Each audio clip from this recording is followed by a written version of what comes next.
Assalamualaikum saudaraku seiman. Khalid bin Walid, dikenal sebagai Saifullah atau Pedang Allah, adalah salah satu panglima perang terbesar dalam sejarah Islam. Berikut Mimin akan merangkum kisah heroik dan sepak terjang Khalid bin Walid dalam membela agama Islam. Jangan lupa juga tinggalkan komentar atau saran Anda pada kolom komentar di bawah. Kisah hidupnya penuh dengan keberanian dan kepahlawanan. Namun akhir hayatnya datang bukan di medan perang, melainkan di atas tempat tidurnya. Sebuah kematian yang dianggap biasa bagi seorang pejuang sejati. Lahir dari keluarga Quraisy yang terpandang, Khalid memeluk Islam pada tahun 8 Hijriah dan segera menunjukkan keahliannya dalam strategi militer.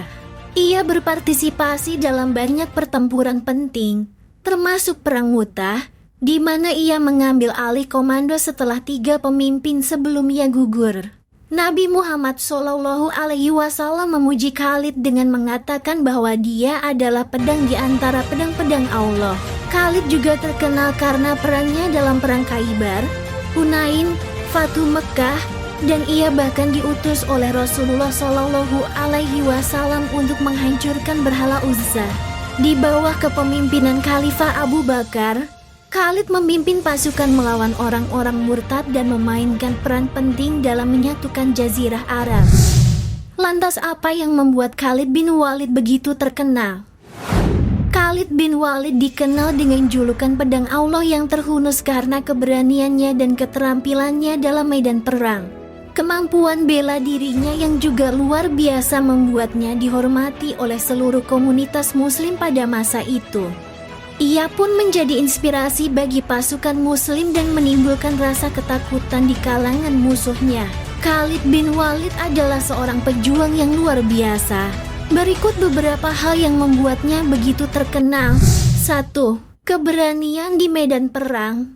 Khalid tidak pernah kalah dalam setiap peperangan yang ia pimpin. Taktik perangnya yang jitu dan keperkasaannya yang tiada tara membuatnya menjadi sosok yang sangat hebat. 2. Menyatukan Arabia.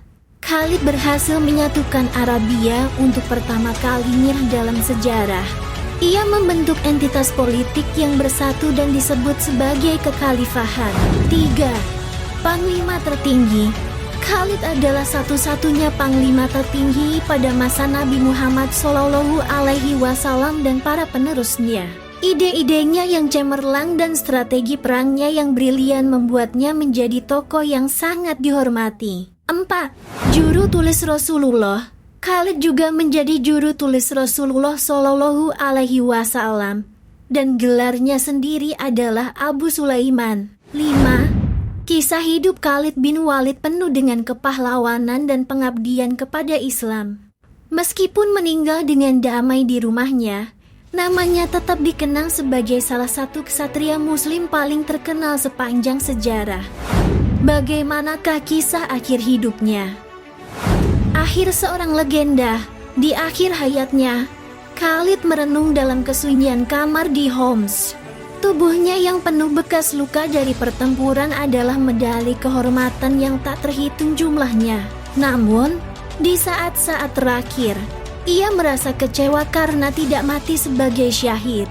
Kata-kata terakhirnya, "Semoga mata para pengecut tidak akan pernah tidur," adalah gema dari jiwa seorang pejuang yang tak pernah menyerah, bahkan di ambang kematian. Adakah peninggalan atau warisan dari Khalid bin Walid?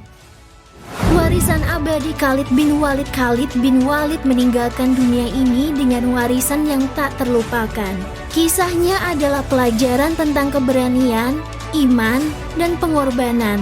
Meskipun ia tidak mati di medan perang, namanya akan selalu dikenang sebagai salah satu pejuang terbesar dalam sejarah Islam. Pedang Allah yang terhunus yang keberaniannya akan menginspirasi generasi demi generasi. Masya Allah, semoga kita umat Islam mampu mengambil pelajaran dari kisah salah satu panglima besar Islam. Semakin memantapkan iman dan keberanian kita dalam membela agama Islam. Jika ada saran dan kritik dari kalian, silahkan sampaikan pada kolom komentar. Wassalamualaikum warahmatullahi wabarakatuh.